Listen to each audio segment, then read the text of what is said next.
카드가 거절되었다는데. 스위스 취리히의 한 호텔 프런트. 직원의 말을 시어머니의 친구분이 번역해주자 시어머니는 순간 얼굴이 새하얗게 질렸죠. 친구들 앞에서 명품 코트를 걸치고 당당하게 서 있던 그 모습이 한순간에 무너져 내렸거든요. 뭐라고? 아니야, 그럴 리 없어. 내가 분명히 한도까지 확인하고 왔는데. 다시 해봐. 시어머니가 다급하게 소리쳤지만 직원은 고개를 저었어요. 친구들의 시선이 따가워지자 시어머니는 떨리는 손으로 핸드폰을 집어들었죠. 그 순간 저는 서울에서 제 휴대폰을 무음으로 돌렸어요. 1년 동안 쌓였던 모든 굴욕과 억울함이 이 한순간에 담겨 있었거든요. 시어머니는 몰랐겠지만 제가 얼마나 오랫동안 이 순간을 준비했는지 말이에요. 그들은 몰랐습니다. 착한 며느리 윤서진이 더 이상 참지 않기로 했다는 걸요. 그리고 그게 시작에 불과했다는 걸요. 여러분의 구독, 좋아요는 더 많은 사연을 만드는 힘이 됩니다. 오늘의 사연, 지금 시작합니다.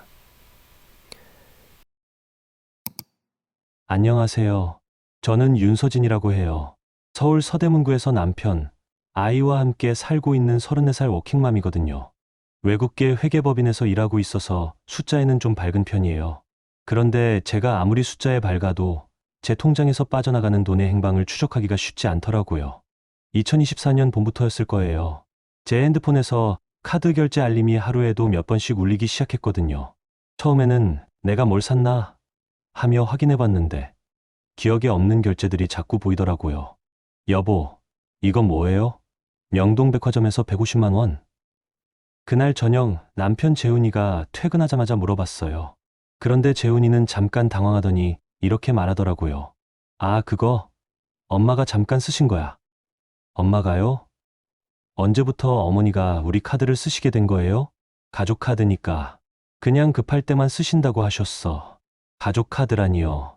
저는 그런 이야기 들어본 적이 없었거든요. 그런데 재훈이는 마치 당연한 일인 것처럼 말하더라고요. 며칠 후 시어머니 조은숙 어머님이 우리 집에 오셨어요. 평소보다 차림새가 화려하셨죠. 새로 사신 것 같은 명품 백을 들고 계시더라고요. 서진아, 너는 애나 잘 봐. 엄마 같은 사람이 밖에 나다니며 체면을 지켜야지. 제가 육아 도움을 요청하려다가 말았어요. 어머님은 항상 이런 식이셨거든요. 며느리는 집에서 애만 보고 바깥일은 시어머니가 도맡아 한다는 식으로요. 어머니, 그런데 카드 쓰실 때 미리 말씀 좀 해주시면.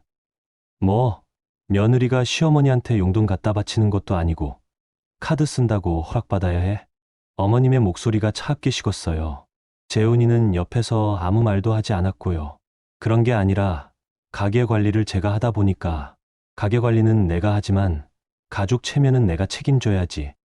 이해해, 서진아. 그날 밤 저는 카드 명세서를 자세히 들여다봤어요. 명동, 압구정, 청담동. 제가 가본 적도 없는 곳에서의 결제 내역이 가득했거든요. 호텔 선결제, 명품 매장, 고급 레스토랑. 한 달에 300만 원은 넘어 보였어요. 제 월급이 450만 원 정도 되는데 여기서 생활비, 대출금, 아이 학원비까지 빼고 나면 거의 남는 게 없었거든요.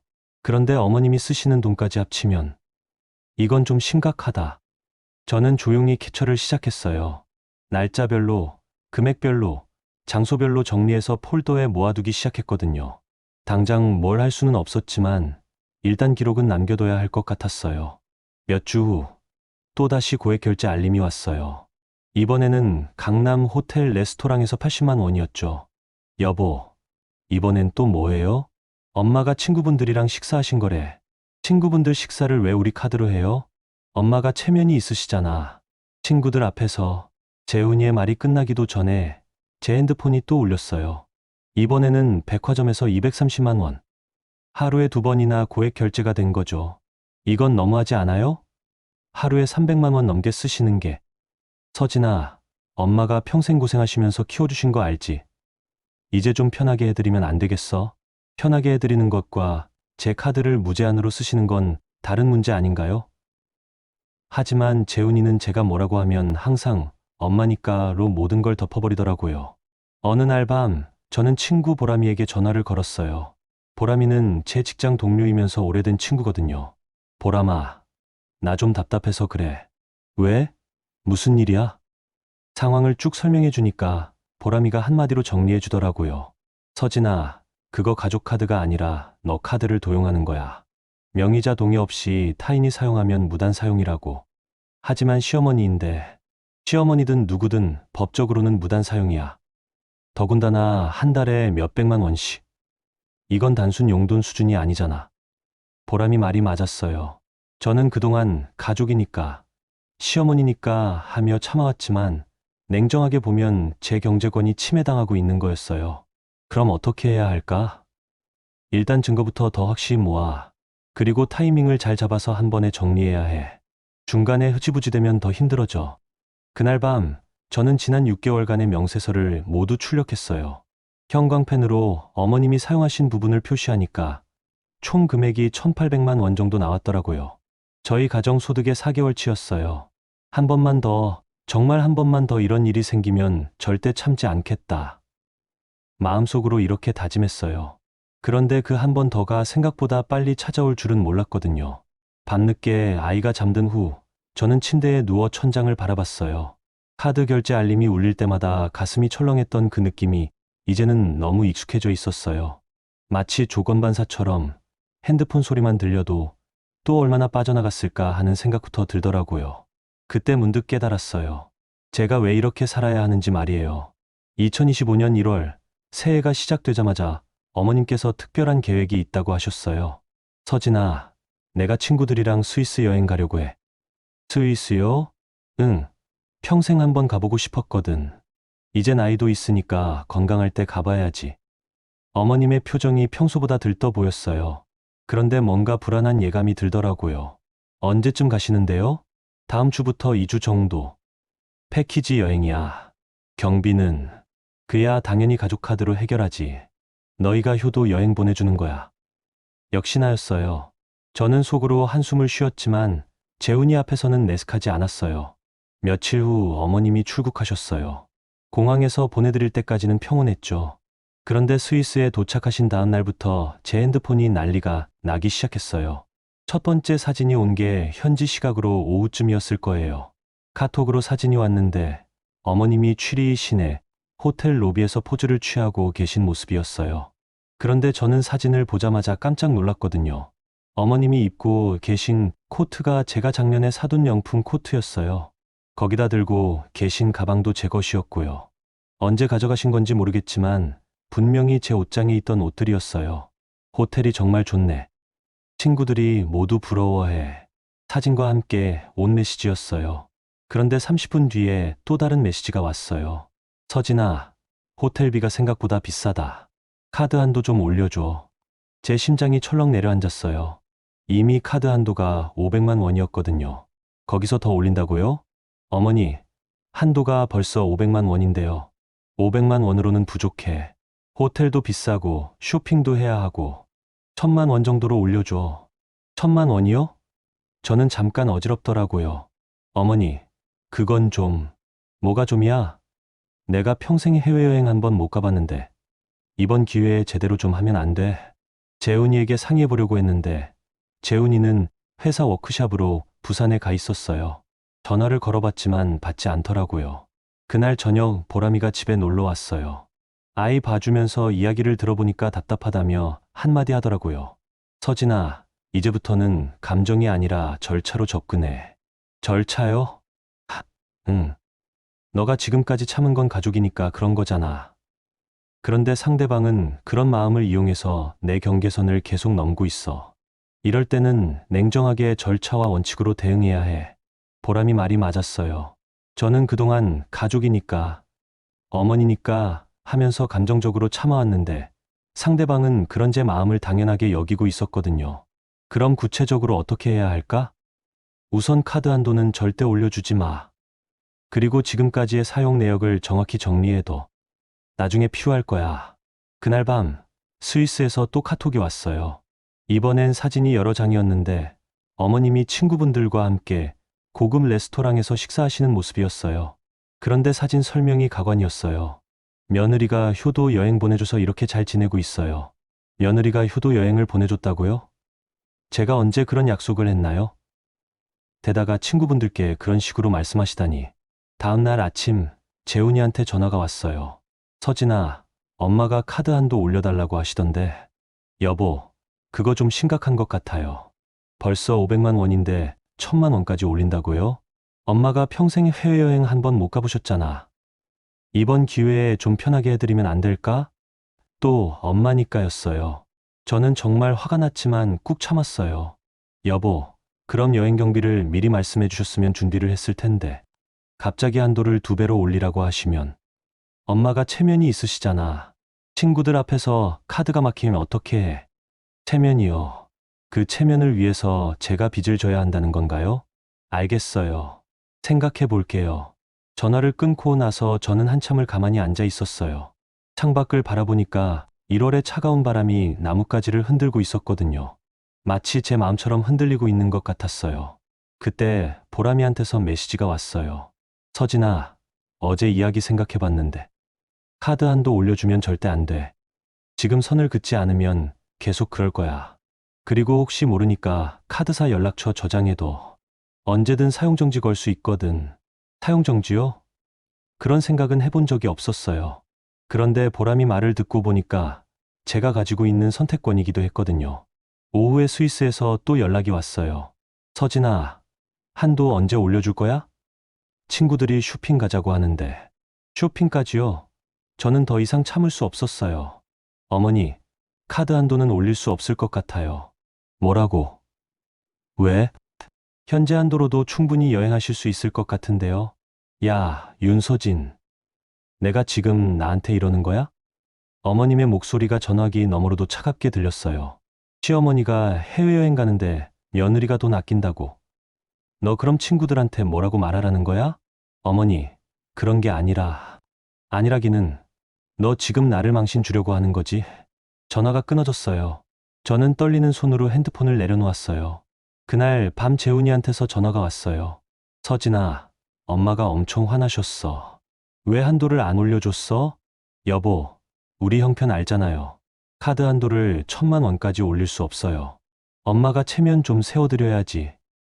친구들 앞에서 체면을 세워드리는 것과 무제한으로 돈을 쓰시는 건 다른 문제 아니에요? 야, 너 지금 엄마를 뭘로 보는 거야? 재훈이까지 화를 내기 시작했어요.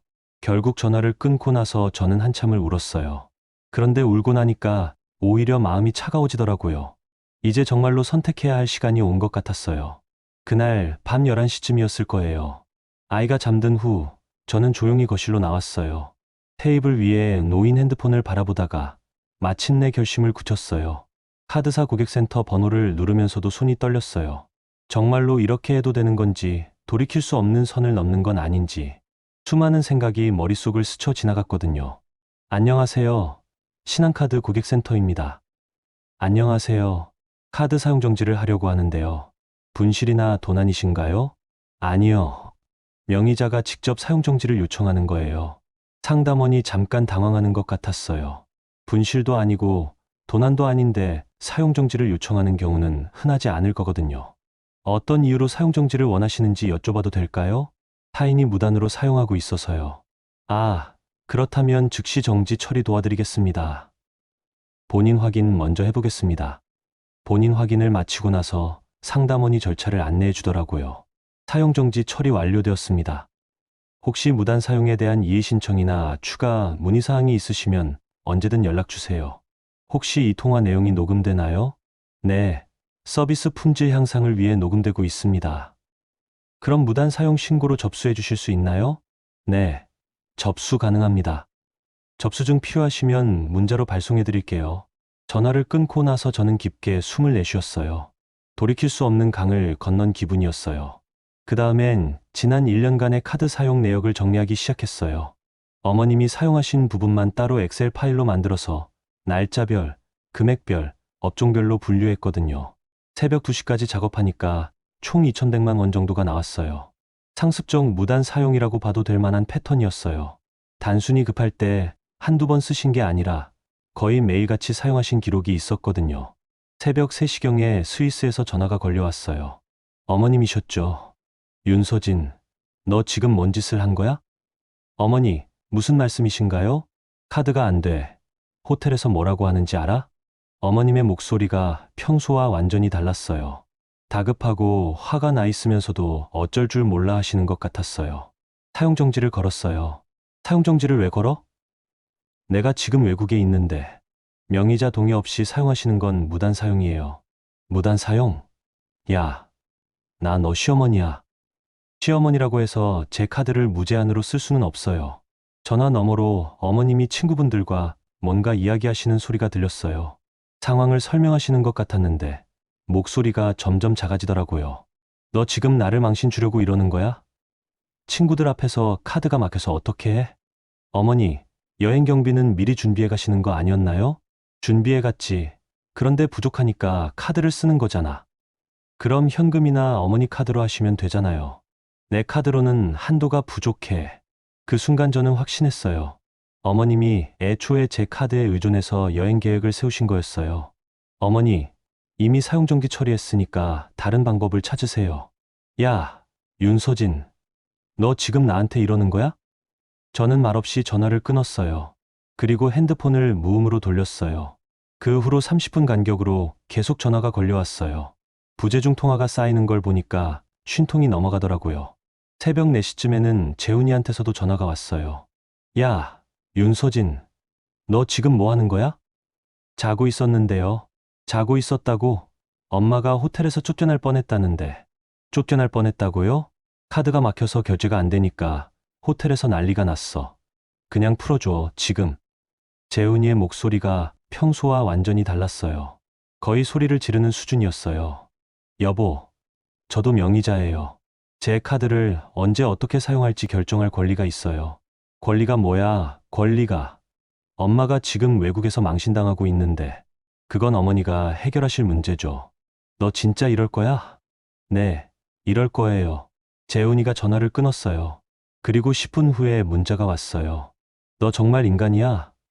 엄마 때문에 오늘 밤 한잠도 못 잘 것 같은데. 저는 그 문자를 읽고 나서 씁쓸하게 웃었어요. 지금까지 한잠도 못 자고 카드 사용 내역을 정리한 사람은 저인데 정작 남편은 시어머니만 걱정하고 있었거든요. 새벽 5시가 넘어서도 계속 전화가 걸려왔어요. 스위스 현지 시각으로는 밤 10시쯤이었을 텐데 어머님이 얼마나 당황하셨을지 짐작이 갔어요. 마지막 부재중 통화가 새벽 6시였어요. 총 52통의 전화가 걸려왔더라고요. 아침에 일어나서 보람이한테 문자를 보냈어요. 어젯밤에 카드 정지 걸었어. 곧바로 답장이 왔어요. 진짜 대단하다. 어떻게 됐어? 밤새 전화 52통 왔어. 남편도 화내고 당연히 난리 날 거야. 그런데 이제 시작이야. 흔들리면 안 돼. 보람이 말이 맞았어요. 이제 정말로 시작인 거죠. 그날 오전에 어머님한테서 마지막 문자가 하나 왔어요. 윤서진, 너 지금 나를 죽이려고 하는 거야? 호텔에서 경찰 온다고 해. 경찰이라고요? 저는 잠깐 당황했지만 곧 마음을 진정시켰어요. 카드 명의자가 사용정지를 건 게 무슨 잘못인가요? 그날부터 저희 집 분위기가 완전히 바뀌었어요. 재훈이는 저와 말도 안 했고 저는 저대로 할 일만 했어요. 출근하고 아이 돌보고 집안일하고 평소와 다를 바 없었죠. 다만 한 가지 달라진 게 있다면 제 핸드폰에서 카드 결제 알림이 울리지 않는다는 거였어요. 그 소리가 없는 하루가 이렇게 평온할 줄은 몰랐거든요. 스위스 취리히 현지 시각 오후 7시. 어머님이 계신 호텔 프런트에서는 그야말로 아수라장이 벌어지고 있었을 거예요. 나중에 알게 된 이야기지만 상황을 정리해보면 이랬어요. 어머님과 친구분들이 저녁 식사 후 호텔로 돌아와서 다음날 체크아웃을 위해 정산을 하려고 하셨대요. 그런데 카드가 거절되자 프런트 직원이 다시 시도해봤지만 계속 거절됐죠. 죄송하지만 다른 카드나 현금으로 결제해 주셔야 할 것 같습니다. 직원의 말에 어머님이 당황하셨을 거예요. 친구분들 앞에서 체면이 깎이는 상황이었거든요. 이상하네. 분명히 한도가 있는데. 다시 한번 해보세요. 몇 번을 시도해봐도 마찬가지였어요. 그제야 어머님이 제게 전화를 거신 거였죠. 그런데 제가 전화를 받지 않자 어머님은 친구분들께 상황을 설명하셔야 했어요. 며느리가 실수로 카드를 정지한 것 같아요. 곧 해결될 거예요. 하지만 시간이 지나도 카드는 풀리지 않았고 어머님의 체면은 점점 땅에 떨어지고 있었죠. 조 선생님, 일단 현금으로 먼저 결제하고 나중에 정산하는 게 어떨까요? 친구분 중 한 분이 제안하셨지만 호텔비만 해도 500만 원이 넘었거든요. 개인이 부담하기에는 부담스러운 금액이었어요. 아니에요. 곧 해결될 거예요. 며느리한테 연락해 볼게요. 어머님이 다시 제게 전화하셨지만 저는 여전히 받지 않았어요. 시간이 흐르면서 호텔 측의 태도도 점점 경직되기 시작했어요. 죄송하지만 오늘 밤까지 결제가 안 되시면 다른 조치를 취해야 할 것 같습니다. 다른 조치요?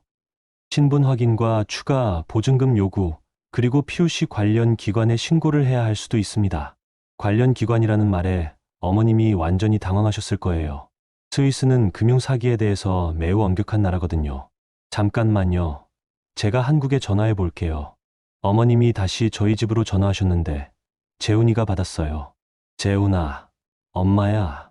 카드가 막혀서 호텔에서 난리야. 엄마, 서진이가 카드 정지를 걸었어요. 정지를 왜 걸어? 빨리 풀어달라고 해. 저도 계속 말하고 있는데 안 들어줘요. 재훈이가 저를 찾아왔을 때 저는 아이와 함께 그림책을 읽고 있었어요. 서진아, 엄마가 정말 큰일 났어. 호텔에서 경찰 부른다고 해. 경찰이요? 응. 카드가 안 되니까 결제 사기로 의심한다는 거야. 결제 사기라니 좀 과한 것 같았지만 외국에서는 그럴 수도 있겠다는 생각이 들었어요. 그럼 어머니 카드나 현금으로 하시면 되잖아요. 엄마 카드로는 한도가 부족하다고 했잖아. 그리고 그렇게 큰 현금을 어떻게 준비해? 그건 여행 가기 전에 미리 준비하셨어야죠. 야, 윤서진. 지금 상황이 어떤 상황인지 알아? 엄마가 경찰서에 갈 수도 있어. 재훈이의 목소리가 점점 커졌어요. 아이가 놀라서 저를 쳐다봤어요. 아이 앞에서 소리 지르지 마세요. 소리 지를 만하니까 지르는 거지. 너 지금 엄마를 경찰서에 보내려고 하는 거야? 제가 언제 경찰서에 보낸다고 했어요? 어머니가 무단으로 제 카드를 쓰셔서 제가 정지를 건 거예요. 무단이 뭐야? 가족인데. 가족이라고 해서 남의 카드를 마음대로 쓸 수 있는 건 아니에요. 남의 카드. 야, 우리 가족 카드라고. 명의자는 저예요. 제 동의 없이 사용하신 건 무단 사용이에요. 재훈이가 머리를 쥐어뜯었어요. 아, 정말. 너 지금 법적으로 따지자는 거야? 엄마한테? 네, 그럴 거예요. 그때 재훈이한테서 전화가 걸려왔어요. 어머님이셨을 거예요. 여보세요. 엄마. 전화기 너머로 어머님의 목소리가 들렸어요. 평소보다 훨씬 작고 떨리는 목소리였어요. 재훈아, 정말 큰일이야. 호텔 매니저가 와서 내일까지 결제가 안 되면 스위스 경찰에 신고한다고 해. 엄마, 걱정하지 마세요. 제가 해결할게요. 친구들이 다 보고 있어. 나 정말 창피해서 어떻게 해야 할지. 어머님의 목소리에 눈물이 섞여 있는 것 같았어요. 그 순간 저도 마음이 조금 흔들렸어요. 아무리 그래도 시어머니인데. 하지만 재훈이의 다음 말이 제 마음을 다시 굳혔어요. 엄마, 제가 서진이를 설득해 볼게요. 서진이가 너무 고집이 세가지고. 고집이 세다고요? 제가 무리한 요구를 한 건가요? 여보, 저 고집 센 거 아니에요. 그럼 뭐야? 엄마가 지금 어떤 상황인지 알면서 왜 카드를 안 풀어줘? 어머니가 저한테 미리 말씀하셨나요? 카드를 해외여행에 쓰신다고? 그런 건 당연한 게 아니에요. 제 카드예요. 너 진짜 이럴 거야? 엄마가 경찰서에 가도? 어머니가 경찰서에 가실 일은 없을 거예요. 호텔 이 정도는 다른 방법으로 해결하실 수 있을 거 아니에요. 재훈이가 전화를 스피커폰으로 돌렸어요. 엄마, 서진이가 안 풀어준대요. 뭐라고? 윤서진, 내가 지금 나한테 이러는 거야? 어머니, 저는 잘못한 게 없어요. 잘못한 게 없다고? 시어머니를 외국에서 망신 주는 게 잘못이 아니야? 제가 망신을 준 게 아니라 어머니가 무단으로 제 카드를 쓰신 거예요. 무단. 야, 윤서진. 나 너 시어머니야. 어머님의 목소리가 전화기를 통해 울렸어요. 평생 누구에게도 이런 말을 들어본 적 없으신 것 같았어요. 시어머니라고 해서 며느리 카드를 마음대로 쓸 수 있는 건 아니에요. 너 정말. 어머님이 말을 잊지 못하셨어요. 그리고 전화가 끊어졌어요. 재훈이가 저를 쳐다봤는데 눈이 정말 차가웠어요. 너 진짜 사람이야? 엄마가 저렇게 말씀하시는데도? 여보, 저 정말 잘못한 게 없어요. 잘못한 게 없다고? 너 지금 엄마를 범죄자로 만들려고 하는 거야. 제가 언제 어머니를 범죄자로 만든다고 했어요? 카드 정지를 걸어놓고 그런 소리 하지 마. 그날 밤 재훈이는 저와 말을 하지 않았어요. 아이 재우고 나서도 냉전 상태가 계속됐죠. 새벽에 스위스에서 마지막으로 온 문자를 보고 저는 정말 마음이 복잡했어요. 윤서진, 너 때문에 내가 친구들 앞에서 완전히 망신당했어. 나를 이렇게 만든 것에 대해서 절대 잊지 않을 거야. 어머님이 얼마나 힘드셨을지는 알겠어요. 하지만 저도 지난 1년간 충분히 힘들었거든요. 그날 밤 저는 잠이 오지 않아서 창밖을 바라봤어요.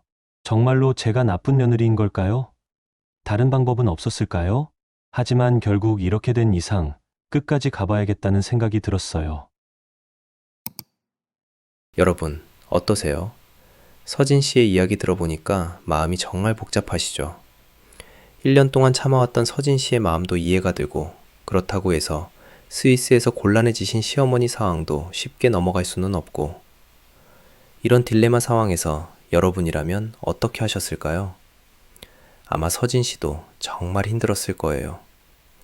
그럼 여러분, 다음 이야기도 계속 들어봐 주세요. 다음 날 아침, 저는 일찍 일어나서 인터넷을 검색해 봤어요. 해외 카드 사용 문제, 영사관 업무, 외교부 민원 이런 키워드로 말이에요. 검색하다 보니까 외교부 영사콜센터라는 게 있더라고요. 해외에서 우리 국민들이 곤란한 일을 당했을 때 도움을 받을 수 있는 곳이었어요. 혹시 저희 상황도 접수할 수 있을까? 망설이다가 전화를 걸어봤어요. 안녕하세요. 외교부 영사콜센터입니다. 안녕하세요. 문의드릴 게 있어서 전화드렸는데요. 네. 어떤 문의사항이신지요? 저희 시어머니가 스위스에 여행 중이신데 제 카드를 무단으로 사용해서 제가 사용정지를 걸었거든요. 그런데 호텔에서 문제가 생겼다고 하는데 담당자분이 잠깐 당황하시는 것 같았어요. 잠깐만요. 무단 사용이라고 하셨나요? 네. 제 동의 없이 지속적으로 사용하고 계셔서 카드사에 사용정지를 요청했어요. 이런 경우는 처음이네요. 가족 간의 분쟁이지만 카드 무단 사용이라는 측면에서 보면 담당자분이 잠깐 멈추셨다가 다시 말씀하셨어요. 일단 상황을 정확히 파악해야 할 것 같습니다. 혹시 증빙 자료가 있으신가요? 네. 카드 사용 내역과 사용정지 접수증이 있어요. 그럼 일단 메일로 자료를 보내주시겠어요? 검토 후에 다시 연락드리겠습니다. 전화를 끊고 나서 저는 지난밤에 정리한 자료들을 정리해서 메일로 보냈어요. 카드 사용 내역, 사용정지 접수증, 그리고 간단한 경위서까지요. 점심시간쯤 보람이가 회사로 찾아왔어요. 서진아, 어제 이후로 어떻게 됐어? 외교부에 연락해봤어. 외교부에. 왜? 상황을 설명해주니까 보람이가 고개를 끄덕였어요. 잘했어. 이제부터는 공식적인 채널로 접근하는 게 맞아. 그런데 조금 찜찜해. 진짜 어머니가 경찰서에 가시게 되는 건 아닐까? 서진아, 생각해봐. 내가 카드 명의자인데 사용정지를 걸었다고 누가 뭐라고 하겠어. 오히려 무단 사용한 쪽이 문제지. 보람이 말이 맞았어요. 제가 너무 감정적으로 접근하고 있었던 것 같아요. 오후에 외교부에서 연락이 왔어요. 안녕하세요. 아침에 전화 주신 분이시죠? 네, 맞습니다. 자료 검토해봤는데요. 이 경우는 가족 분쟁이라기보다는 카드 무단 사용 사건으로 봐야 할 것 같습니다. 그렇게 되면 어떻게 되는 건가요? 현재 스위스 체류 중이신 분께서는 본인의 신분으로 체류 비용을 해결하셔야 해요. 다만 호텔 측에서 과도하게 대응하는 경우에는 영사관에서 개입할 수 있습니다. 과도한 대응이라 함은요? 경찰 신고나 구금 같은 경우죠. 하지만 일반적으로는 체류 비용 문제로 그 정도까지 가지는 않습니다. 조금 안심이 됐어요. 그럼 제가 추가로 해야 할 일이 있나요? 현재까지의 기록을 잘 보관해 두시고 혹시 추가 문제가 발생하면 바로 연락 주세요. 그리고 카드 무단 사용에 대해서는 경찰서에도 신고하실 수 있어요. 경찰서 신고까지는 생각해 보지 않았는데 그런 방법도 있다는 걸 알았어요. 저녁에 재훈이가 퇴근했는데 얼굴이 심각했어요. 서진아, 엄마가 어떻게든 호텔비는 해결하셨대. 어떻게 하셨는데요? 친구분들이 돈을 빌려주셨어. 친구분들이요. 어머님이 얼마나 부끄러우셨을지 짐작이 갔어요. 그리고 엄마가 내일 귀국하신대. 예정보다 빨리 오시네요. 당연하지. 이런 일이 있었는데 어떻게 여행을 계속해? 재훈이의 목소리에 비난이 담겨 있었어요. 그리고 엄마가 집에 오시면 너한테 할 말이 많다고 하셨어. 저도 할 말이 많아요. 뭔 할 말이 있어? 너 때문에 엄마가 망신당한 건데. 저 때문이 아니라 어머니가 무단으로 카드를 쓰셔서 그런 거예요. 또 그 소리야? 가족인데 무단이 뭐야? 저는 더 이상 대답하지 않았어요. 같은 말을 반복할 필요는 없을 것 같았거든요. 그날 밤 보람이한테 전화를 걸었어요. 보람아, 내일 시어머니가 귀국하신대.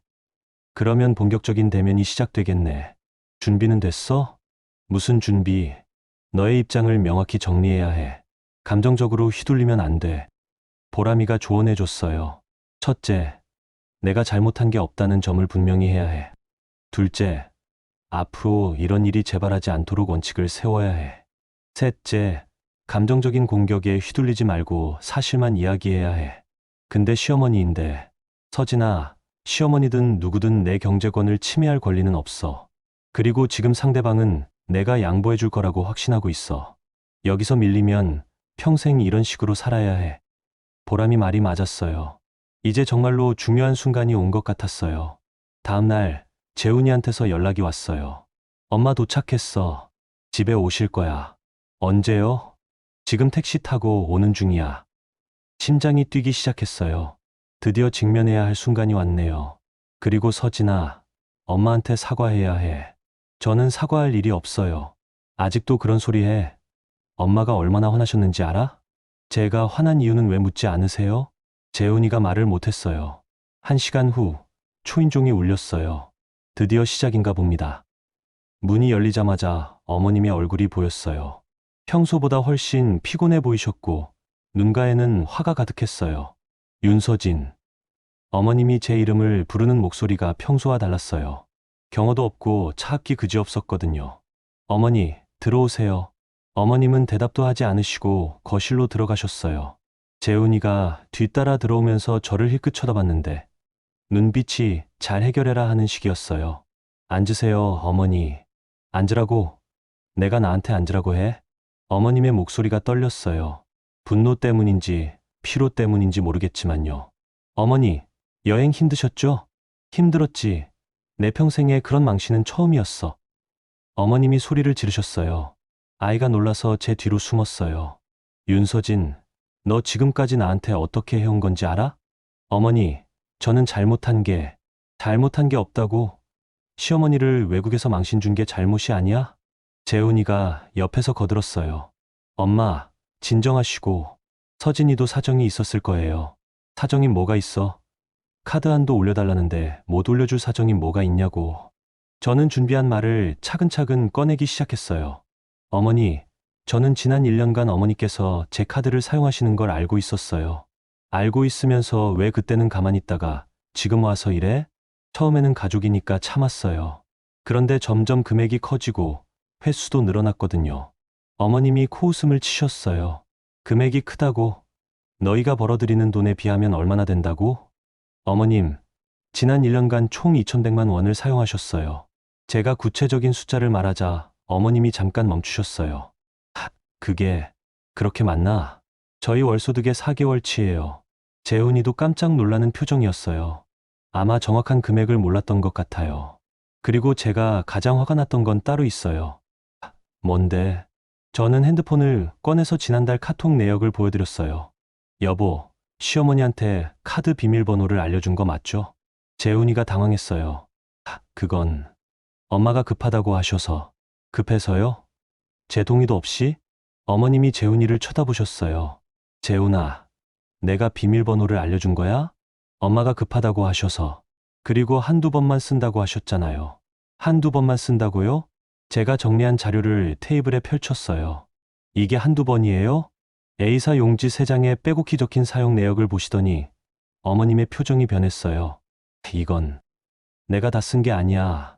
어머님, 이 모든 사용처에서 어머님 신분증으로 결제하셨어요. 확인했거든요. 그래도 이렇게 많은 줄은 몰랐어. 어머님의 목소리가 작아졌어요. 그리고 더 큰 문제는 이거예요. 저는 재훈이의 카톡 내역을 보여드렸어요. 시어머니에게 한도 조정 방법까지 알려준 대화였어요. 여보, 이것도 설명해보세요. 재훈이가 얼굴이 빨갛게 달아올랐어요. 그건 엄마가 모르신다고 해서 제 동의 없이요? 서진아, 그때 너한테 말했으면 또 난리 날 줄 알았지. 난리요? 제 카드인데 제가 관리하는 게 난리예요? 어머님이 재훈이를 노려보셨어요. 재훈아, 내가 서진이 몰래 그런 걸 했어? 엄마가 급하다고 하셔서. 급하면 나한테 말하지. 왜 며느리 뒤에서 그런 일을 해? 순간 분위기가 바뀌었어요. 어머님이 재훈이에게 화를 내기 시작하신 거예요. 그리고 재훈아, 너 지금까지 나한테 카드 사용 금액을 정확히 말 안 했지? 그건 2,100만 원이라고. 내가 언제 그렇게 많이 쓴다고 했어? 재훈이가 어쩔 줄 모르고 있을 때 제가 다음 말을 꺼냈어요. 어머님, 그런데 정말 큰 문제는 따로 있어요. 뭐가 또 있어? 카드 사용처를 자세히 분석해보니까 단순한 쇼핑이나 식사가 아닌 결제들이 있더라고요. 무슨 소리야? 현금 서비스나 상품권 구매, 그리고 특정 업체에 대한 반복 결제. 어머님의 얼굴이 하얗게 변했어요. 너, 그걸 어떻게 알았어? 카드 상세 내역을 다 확인했거든요. 이런 패턴은 보통 빚 관리에 사용되는 방식이에요. 재훈이가 깜짝 놀랐어요. 엄마, 설마 빚이 있으신 거예요? 어머님이 한동안 말씀을 못 하시다가 결국 고백하셨어요. 친구 보증을 서서 좀 어려워졌어. 얼마나요? 5천만 원 정도. 재훈이가 털썩 주저앉았어요. 그래서 제 카드로 돌려막기를 하신 거군요. 돌려막기가 아니야. 잠깐 빌린 거지. 1년 동안 2,100만 원을 빌리신 거네요. 언제 갚으실 계획이었어요? 어머님이 대답을 못 하셨어요. 그때 제가 마지막 한 수를 뒀어요. 어머니, 그리고 이 문제는 이제 제가 혼자 결정할 수 없어요. 무슨 소리야? 외교부에 무단 사용으로 신고했거든요. 외교부에? 네, 공식 기록으로 남았어요. 어머님이 완전히 당황하셨어요. 그러니까 앞으로는 모든 금전거래를 서면으로 하셔야 해요. 빌리시려면 차용증을 쓰시고 갚으실 때도 정확한 기록을 남겨야 해요. 너 지금 나한테 차용증을 쓰라고 하는 거야? 네, 그래야 해요. 이제는 가족이라는 이유로 넘어갈 수 없는 단계가 됐거든요. 재훈이가 저를 쳐다봤는데 이번에는 원망하는 눈빛이 아니었어요. 오히려 당황한 표정이었어요. 서진아, 그럼 앞으로 어떻게 되는 거야? 간단해요. 정상적인 가족 관계로 돌아가면 돼요. 각자 자기 돈으로 살고 필요하면 미리 상의하고. 어머님이 한참 동안 말씀을 안 하시다가 갑자기 일어나셨어요. 나 집에 가겠다. 어머니, 윤서진, 너 이기겠다. 하지만 이런 며느리와는 더 이상 가족으로 살 수 없어. 어머님이 나가시고 나서 집 안이 조용해졌어요. 재훈이가 저를 쳐다봤어요. 서진아, 이제 정말로 끝인 거야? 아니요. 이제 정말로 시작인 거예요. 어머님이 나가신 후 며칠 동안은 조용했어요. 재훈이도 저도 서로 말을 별로 하지 않았고 아이만 평소처럼 생활했죠. 그런데 일주일쯤 지나서 보람이한테서 연락이 왔어요. 서진아, 혹시 시어머니 친구분들 아는 사람 있어? 왜요? 아니, 우리 동네에서 들은 이야기가 있어서. 보람이가 들려준 이야기는 충격적이었어요. 시어머니가 다니시는 동네에서 소문이 났대. 스위스에서 카드가 막혀서 친구들한테 돈 빌렸다는 이야기가 퍼졌다는 거야. 진짜요? 응. 그런데 거기서 끝이 아니야. 어떤 분은 조은숙 씨가 며느리 카드로 빚을 막아왔다는 이야기까지 하더라고. 저는 어지러워졌어요. 설마 어머님이 직접 말씀하신 건 아닐 텐데. 그리고 서진아, 나 어제 시어머니 만났어. 어디서요? 마트에서. 그런데 완전 다른 사람 같았어. 평소에 그렇게 당당하시던 분이. 보람이 말로는 어머님이 평소와 완전히 달라져 계셨다고 했어요. 화려한 옷차림 대신 수수한 차림이셨고 사람들과 마주치는 것도 피하려고 하셨다는 거예요. 나한테 인사도 안 하시더라. 평소에는 그렇게 반갑게 해주셨는데. 그날 저녁 재훈이가 심각한 얼굴로 들어왔어요. 서진아, 우리 이야기 좀 해야 할 것 같아. 무슨 이야기요? 엄마가 정신과에 가셨대. 정신과요? 응, 우울증 때문에. 스위스 일 이후로 잠도 못 자고 밥도 못 드시고. 저는 마음이 복잡했어요. 어머님이 아프시다니. 그리고 엄마 빚 문제도 알아봤는데 생각보다 심각해. 얼마나요? 친구 보증만 5천만 원이 아니라 다른 빚도 있어. 총 8천만 원 정도. 8천만 원이라고요? 저는 깜짝 놀랐어요. 그래서 엄마가 그동안 내 카드로 빚을 막으신 거구나. 엄마가 말씀하시기로는 원래 금방 해결될 줄 알았는데 점점 커졌다는 거야. 그래서 1년 동안 2,100만 원을 쓰신 거였구나. 단순한 사치가 아니라 생존의 문제였던 거네요. 그럼 지금은 어떻게 하고 계세요? 아파트를 팔기로 하셨어. 아파트를요? 응. 엄마 이름으로 된 작은 아파트가 하나 있거든. 그걸 팔아서 빚을 정리하기로 하셨어. 저는 좀 안도했어요. 해결 방법이 있다는 거니까요. 그런데 서진아. 네. 엄마가 우리 이혼하라고 하셨어. 이혼이요? 응. 이런 며느리와는 못 살겠다고. 차라리 이혼하고 손자라도 키우고 싶다고 하셨어. 재훈이의 목소리가 떨리고 있었어요.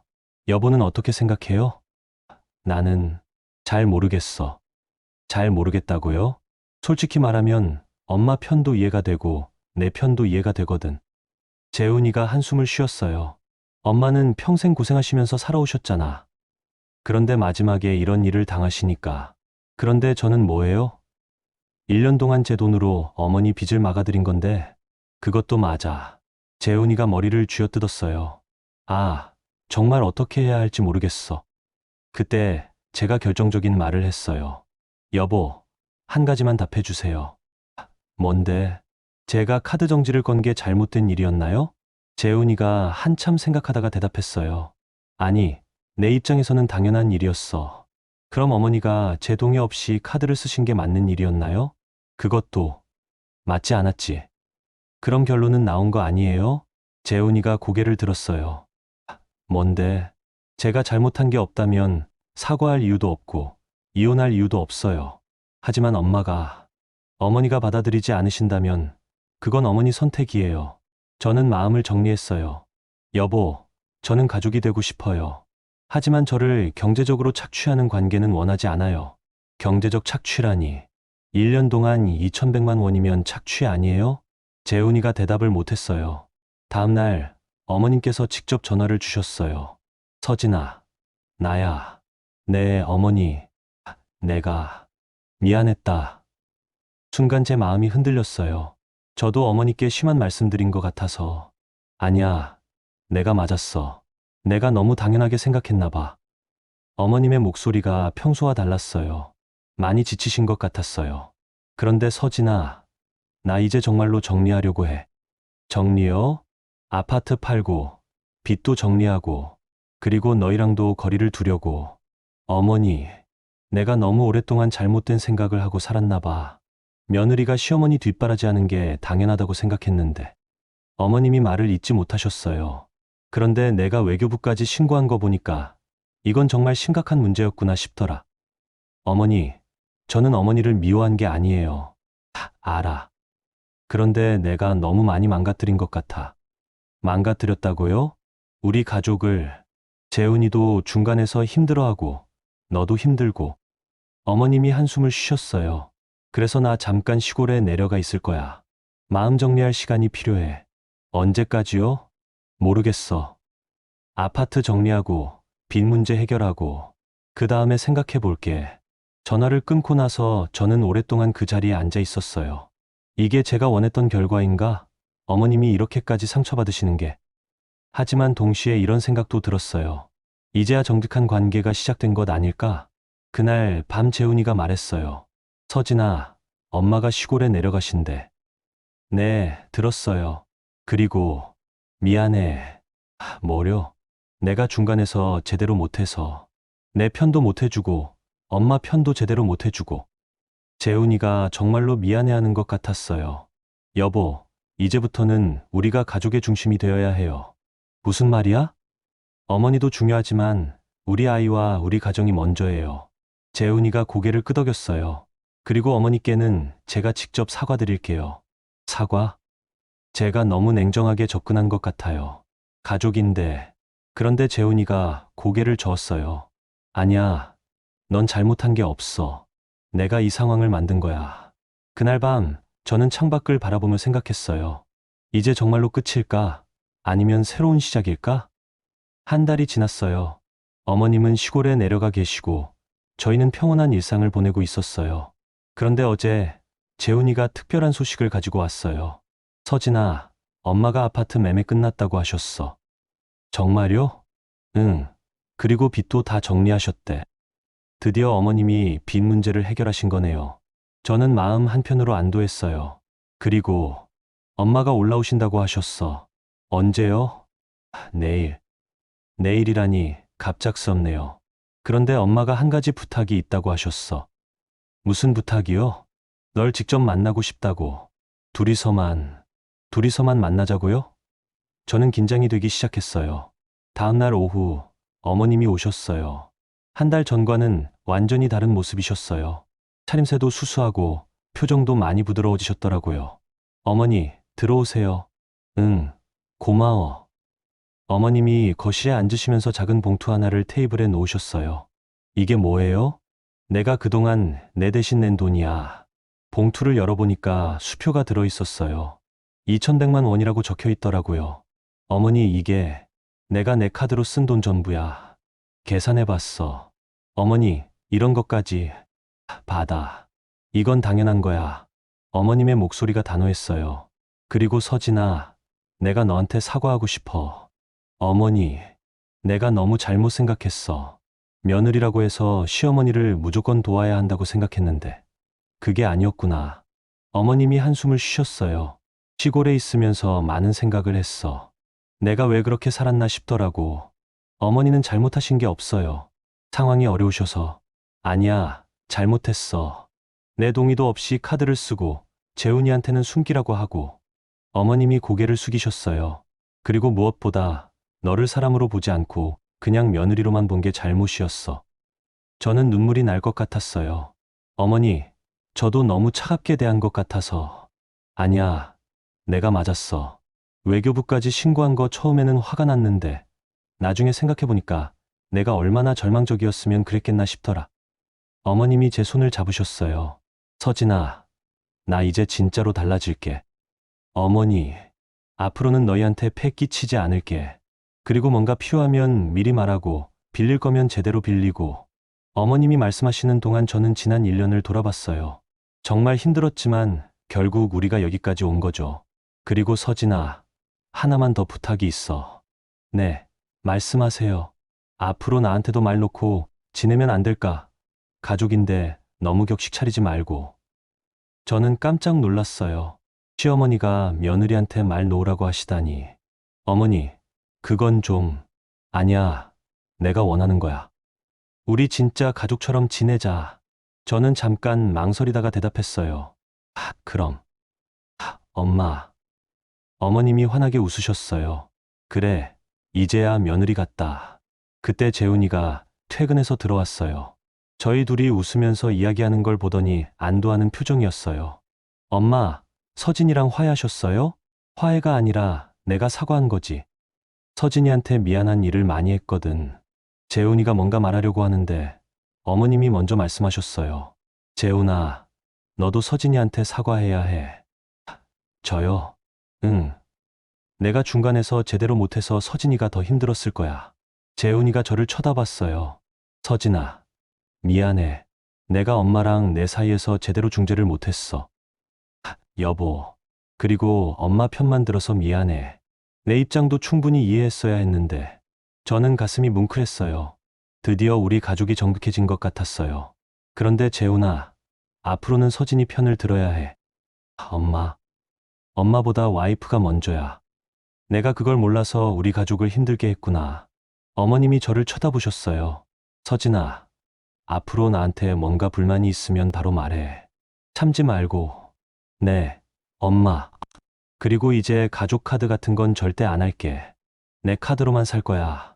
어머님이 웃으셨어요. 그런데 한 가지만 허락해주면 안 될까? 뭐요? 손잡아주는 건 해도 되지? 저는 웃음이 나왔어요. 그건 당연하죠. 오히려 부탁드리고 싶었어요. 그날 저녁 저희는 오랜만에 가족 식사를 했어요. 아이가 할머니와 다시 만나서 좋아하는 모습을 보니까 저도 마음이 따뜻해졌어요. 식사 후에 어머님이 마지막으로 말씀하셨어요. 서진아, 나 시골에 있으면서 깨달은 게 있어. 뭐요? 가족이라는 게 서로 희생하는 관계가 아니라 서로 존중하는 관계라는 거야. 엄마, 내가 그동안 너를 존중하지 않았어. 그냥 며느리니까 당연히 해야 한다고 생각했는데 그게 잘못이었어. 어머님이 제 손을 꼭 잡으셨어요. 앞으로는 서로 존중하면서 지내자. 그게 진짜 가족이야. 그날 밤 재훈이가 말했어요. 서진아, 정말 고생 많았어. 무슨 소리예요? 아니야, 진짜로. 내가 끝까지 포기하지 않아서 우리 가족이 이렇게 됐어. 여보도 중간에서 힘들었을 거예요. 그래도 내가 옳았어. 내가 그때 카드 정지를 안 걸었다면 지금도 똑같이 살고 있었을 거야. 저는 창밖을 바라봤어요. 1년 전 이맘때쯤 카드 결제 알림 때문에 잠 못 이뤘던 밤들이 생각났어요. 이제는 그런 알림이 오지 않아요. 제 핸드폰에는 제가 쓴 것만 알림이 와요. 당연한 일이지만 저에게는 너무나 소중한 변화예요. 며칠 후 보람이가 물어봤어요. 서진아, 후회하지 않아? 그때 카드 정지 건 거? 전혀요. 정말? 네. 오히려 더 일찍 했으면 좋았을 걸 하는 생각까지 들어요. 왜? 그래야 우리 가족이 더 빨리 정직해졌을 텐데. 보람이가 웃었어요. 맞아. 내가 용기를 내서 진짜 가족이 된 거야. 그날 저녁 어머님께서 전화를 주셨어요. 서진아, 나 내일부터 파트타임 일 시작해. 정말요? 어디서요? 동네 마트에서. 계산대 보는 일이야. 몸 괜찮으세요? 응. 오히려 일하니까 좋더라. 그동안 너무 한가했나 봐. 어머님의 목소리가 밝아지셨어요. 그리고 서진아, 다음 주에 우리 가족 여행 가면 어떨까? 여행이요? 응. 제주도나 부산이나. 이번에는 내가 낼게. 내 돈으로. 저는 웃음이 나왔어요. 좋아요. 엄마. 그런데 무리하지는 마세요. 무리가 아니야. 진짜 가족 여행이니까. 전화를 끊고 나서 저는 행복했어요. 이제 정말로 새로운 시작인 것 같았어요. 서로를 존중하고 정직하고 사랑하는 가족으로 말이에요. 그리고 무엇보다 제 핸드폰에서 울리는 알림 소리가 더 이상 두렵지 않다는 게 가장 큰 변화였어요. 여러분, 오늘 이야기 어떠셨어요? 서진 씨의 이야기를 들으면서 마음이 정말 복잡하셨을 것 같아요. 처음에는 시어머니를 외국에서 망신 주다니 하고 생각하셨을 수도 있지만 이야기를 들어보니까 서진이의 마음도 충분히 이해가 되시죠? 사실 가족 간의 경계선이라는 게 참 어려운 것 같아요. 가족이니까 당연하다고 생각하는 일들이 때로는 상대방에게 큰 부담이 될 수 있거든요. 특히 경제적인 문제는 더욱 그렇죠. 서진 씨도 처음에는 가족이니까 하며 참았지만 결국 선을 그어야 하는 순간이 왔던 거예요. 그런데 이 이야기에서 가장 인상 깊었던 건 결말이었어요. 서진이가 단순히 복수를 한 게 아니라 결국 진짜 가족이 되는 길을 찾았다는 거죠. 시어머니도 자신의 잘못을 인정하고 변화하려고 노력하셨고 남편도 중간에서의 역할을 제대로 깨닫게 됐고요. 우리 모두 살아가면서 다양한 선택의 순간을 마주하잖아요. 참을 것인가, 말할 것인가, 포기할 것인가, 끝까지 갈 것인가. 서진이는 용기를 내서 정직한 길을 선택했고 그 결과 더 건강한 가족관계를 만들어낼 수 있었던 것 같아요. 여러분도 혹시 비슷한 상황에 계시다면 서진이의 이야기가 작은 용기가 되었으면 좋겠어요. 때로는 불편한 진실을 마주하는 게 모두를 위한 더 나은 선택일 수 있거든요. 오늘도 여러분께 작은 위로와 지혜가 되었기를 바라면서 구독과 좋아요 부탁드립니다. 다음에 또 좋은 이야기로 찾아뵙겠습니다.